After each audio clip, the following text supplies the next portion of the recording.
Just cute ears.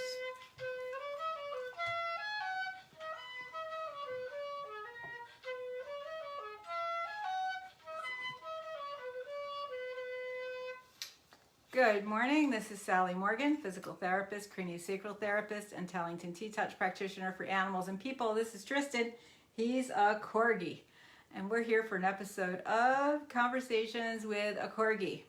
And because of COVID and your lack of knowledge of what day is what and looking in your day planner on a frequent basis, I sadly missed yesterday's big party, which was International Corgi Day.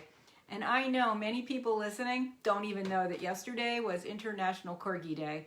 So we're going to talk about corgis today because, you know, it's international. It might be still yesterday somewhere today. So it's still International Corgi Day in my house, that's for sure. So corgis, as we know, are a short little happy dog. Oh, this thing is not working again. I have to take it off. I definitely need to buy the other Bluetooth when they come in stock.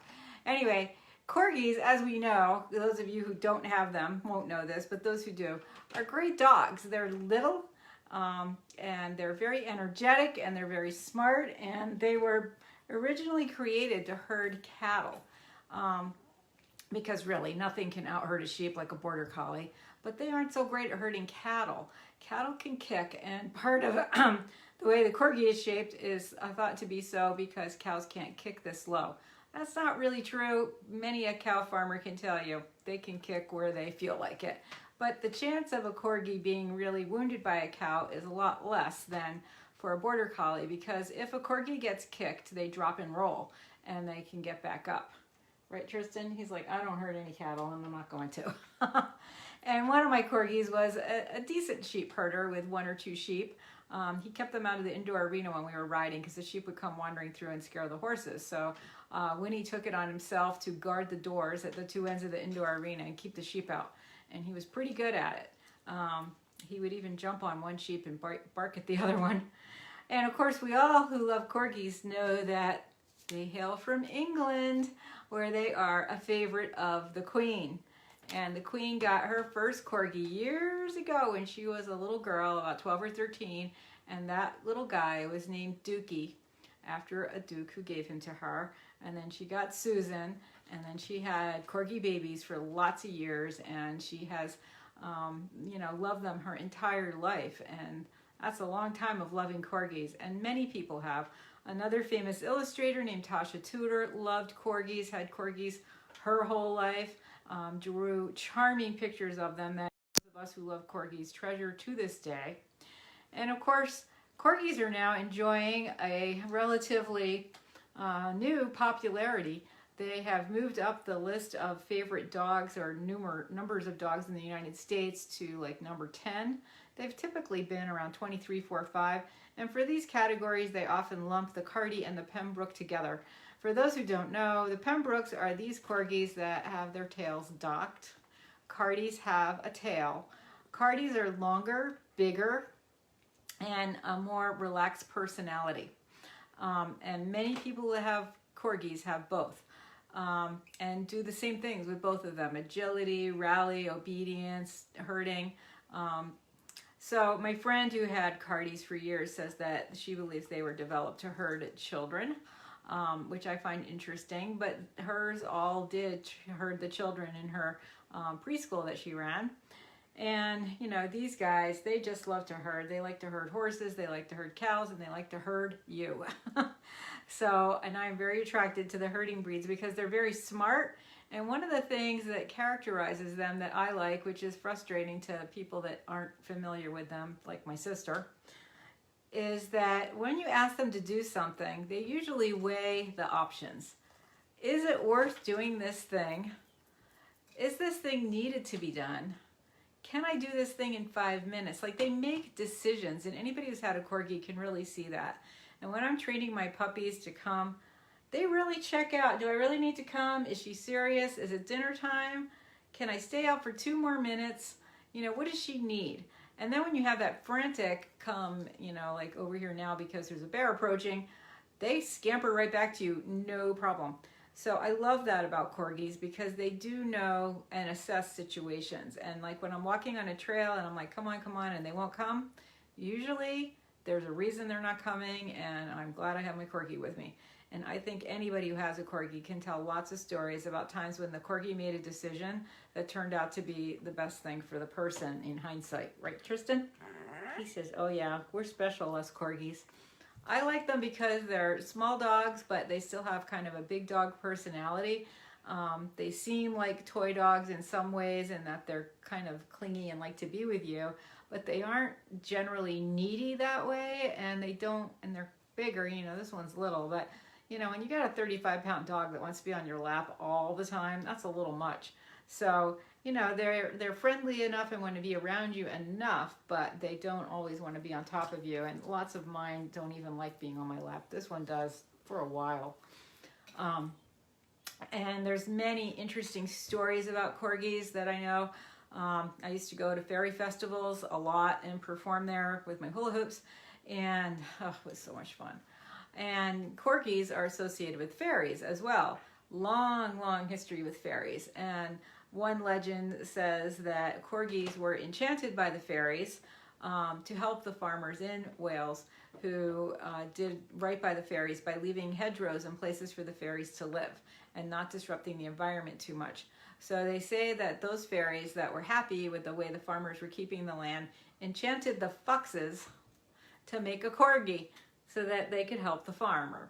And then there's another story that says that Corgis were used by the farmers for many jobs because they're a small, easy-keeping dog.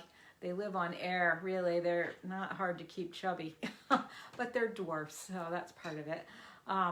And they had a big bark so that if someone was trying to get into the house, you would hear this loud barking dog and maybe change your mind, even though the dog was this cute little thing, which they do have quite a good nip, so they are somewhat good watchdogs.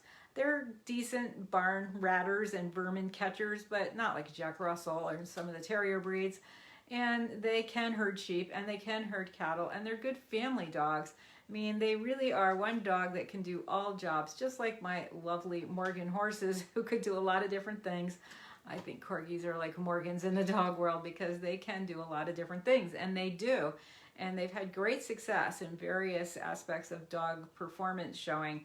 And the people who love them like me are just obsessed with them like me, because there's something different about them that just gets into your heart and you just love Corgis. Unless you're a person like my sister who just really doesn't like Corgis. She likes other breeds of dogs, a whole different kind of, she likes, for starters, she likes the floppy ears. These stick-up ears, she doesn't think are cute, but for me, the more a dog looks like a wolf or a fox, the more I like it, because I know it's still got some of that Corgi, wolf, foxness in it.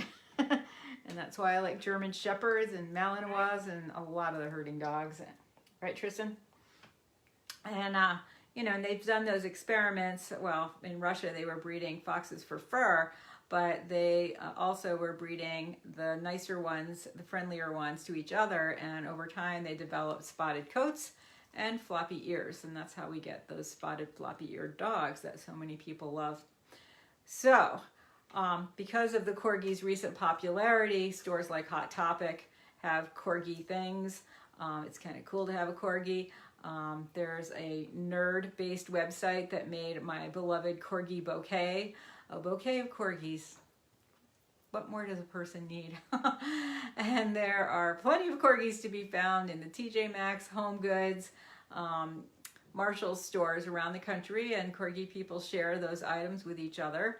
And, that store gradually moves through different breeds. They've had Labrador times, and they've had French Bulldog times, and they've had Dachshund times. But there's always a Corgi or two out there. As long as they keep being popular, Corgi people will get Corgi things. And they are a really ancient breed. They are thought to be about 1,000 years old. So that's a pretty old dog breed. And even though they look kind of funny, like maybe it was a breeding accident, this type of dog was bred this way on purpose. But they are a dwarf. And so they do have shorter, chubbier bones and, associated health problems that go with that. And due to poor breeding, we have dogs that have degenerative myelopathy in the Corgi breed, where the hind end gets paralyzed, gradually working its way up through the spinal cord. And I've had several dogs with that, and I do not want to have to deal with another one. It is heartbreaking watching an active dog like this not be able to walk and move. So that's one of the things about the breed that's not great. But they are great companions. Many people who have them have two of them. In fact, in Central Mass, 2 Corgis just came into the rescue who have lived together their whole life, and they're about 10, and the person that has them is very teetery and can no longer walk them for fear that she trip or he trip over them or trip because of them. And so she's given them up for adoption, and many people have many Corgis. Hopefully somebody out there wants 2 Corgis, and they're lovely, sweet dogs.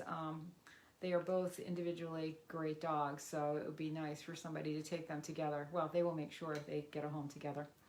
So, and the other way you can get Corgis is by finding a Corgi breeder from one of the many Corgi clubs in the United States. Or if you're lucky, you'll just be somewhere where there's baby Corgis, but that doesn't happen very often. And you do not want to get a Corgi from a pet store, or any dog for that matter, or from a puppy mill situation, because the problems in the breed health-wise tend to become far more pronounced in puppy mill situations.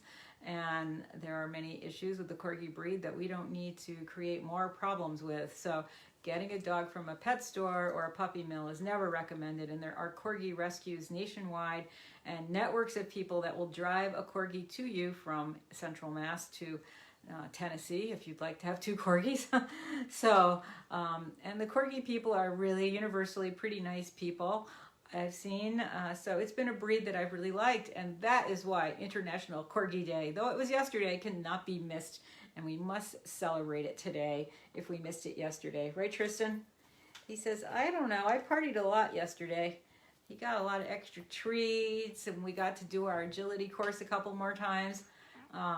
I was noticing when I was watching this, you can see my tomato steak weave poles kind of teetering out there. Thankfully, we've had a little rain. I can get them in the ground further, but you know, plastic tomato steaks don't really go too far into the ground. So they're scary weave poles, right, Tristan? But not as scary as that teeter you love, right?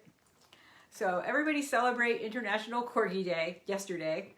And enjoy Corgis in your life and around you, and you know, celebrate the Corgis that your friends have. And there are aspects of Corgi in most breeds of dogs. Let's face it, dogs are still dogs, and so we can celebrate every breed by celebrating our personal breed. So thanks for joining us for this episode of Conversations with a Corgi. We'll be back next week where we'll continue through our Lessons We Learn from Dogs series. Right, Tristan? What are you going to teach me this weekend? He says, oh, I don't know. Thanks for joining us. Everybody have a great day and celebrate International Corgi Day and your special breed of dog.